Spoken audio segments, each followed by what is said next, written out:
लतीफ खोसा साहब को इजलास में बुलाया गया और साथ आपने उसको नोटिस भी वो जारी कर दिया और इक़्तिदार रियासत साहब शरीक हुए हैं कि नहीं?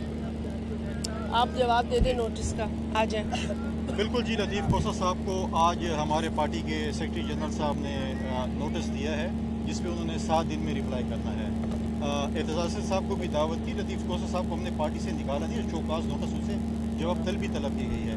आज क्योंकि चीफ जस्टिस साहब जो हैं वो उनके फेयरवेल हो रहे हैं, दोनों हमारे वकला साहबान इस वक्त इस्लामाबाद में हैं, उसकी वजह से उन्होंने माजरत की थी, वो नहीं आ सके। पिछली मीटिंग में जो है वो हमारे एतजाज़ साहब मौजूद थे, उन्होंने अपने लीगल हमारे साथ अपडेट भी किया हमें, और उसके साथ जो है उन्होंने हमें जो है अपडेट भी किया। और आज दोनों जो है इस वक्त इस्लामाबाद में मौजूद हैं, तो जब वो लतीफ खोसा साहब इसका रिप्लाई करेंगे शो का नोटिस का, उसके बाद ही कोई चीज़। आज की दावत थी उन्हें वैसे? बिल्कुल दावत। मैडम ये बता दें कि मैडम अभी जो है वो आज की मीटिंग के अंदर जो है वो पंजाब की आपकी जो है वो ओहदेदारान मौजूद थे और उन्होंने जो है वो गुज़िश्ता 2 रोज से प्रेस कॉन्फ्रेंसेस कर रहे हैं जिसमें वो पाकिस्तान मुस्लिम लीग नून पर धांधली का इल्ज़ाम लगा रहे हैं कि धांधली की तैयारी हो रही है। और उन्होंने ये भी कहा कि वो जो 14 मई वाले इलेक्शन थे तब भी हम नून लीग को कहते रहे कि इलेक्शन करवा दो, उन्हें अपने केसेस खत्म करवाने की। तो आप इस मौके पर क्या उनकी तायीद करती है? क्या ऐसे फैसले ऐसी बातें हुई हैं? देखिए, जहाँ तक इलेक्शन का सवाल है, पाकिस्तान पीपल्स पार्टी तो उस वक्त भी इलेक्शन के लिए तैयार थी। आपको पता है कि हमारे यहाँ खड़े हैं टिकट होल्डर, इनके हाथ में भी टिकट था पंजाब के हवाले से। हमारी अलबत्ता देखिए, हम कभी भी नहीं चाहते थे कि आइन के मुताबिक अगर इलेक्शन होने 90 रोज में तो वो ना हो। हमने उस वक्त भी कोशिश की, लेकिन हमारी ख्वाहिश यही है कि इलेक्शन जो है वो हम आहंगी के साथ और सबको एक पेज पे लेकर किए जाए ताकि किसी को इलेक्शन से कोई एतराज ना हो।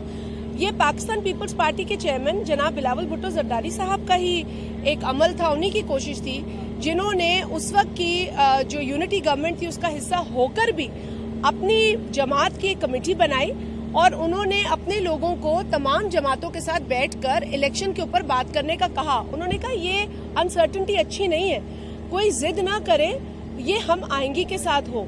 और आपको पता है कि फिर उस सारे डायलॉग के नतीजे में, जिसके अंदर ऑपोजिशन जमातें भी थी, जिसके अंदर उस वक्त पीटीआई भी शामिल थी, ये फैसला हुआ कि इलेक्शन जो है वो एक रोज होना चाहिए मुल्क के अंदर।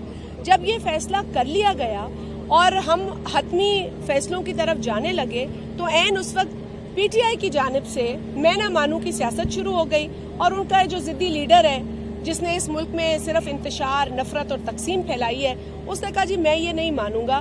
तो अब जब कोई बंदा नहीं मानता तो पीपल्स पार्टी तो अपनी कोशिश ही कर सकती है। उस वक्त भी हमारी ये कोशिश थी कि चले सब चलते हैं इलेक्शन की तरफ। अच्छा, अगर उस वक्त नहीं हुआ तो चले दीगर लोगों को राजी कर लें, जिसमें नून लीग, मौलाना साहब और भी लोग हों।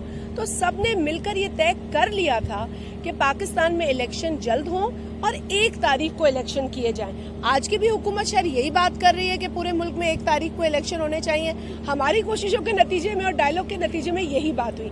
देखिए, मैं आप लोगों के साथ एक बड़ी सीरियस बात करना चाहती हूँ कि इस वक्त मुल्क के अंदर जो हालात हैं, इसमें तमाम सियासी स्टेक होल्डर्स को मिलकर काम करने की जरूरत है। अगर मैं किसी एक जमात की इस तनकीद पर रिएक्ट करूं कि जी शुगर का क्राइसिस पीपल्स पार्टी का जिम्मा था, तो फिर ये इसलिए नामुनासिब होगा कि अगर मैं फिर खजाने की बात पूछने आ जाऊं, मैं अगर स्मगलिंग के ऊपर बात पूछूं, मैं अगर सिक्योरिटी पे पूछूं, मैं अगर एनर्जी पे पूछूं, तो ये किसके पास था? तो मैं इस बहस में नहीं पड़ना चाहती। मैं अपने चेयरमैन की उस ख्वाहिश और उस विजन के ऊपर चल रही हूँ कि जी इस मुल्क में हर एक को इस मुल्क के लिए काम करना है, अपना अपना हिस्सा डालना है और हम सबको डालना है।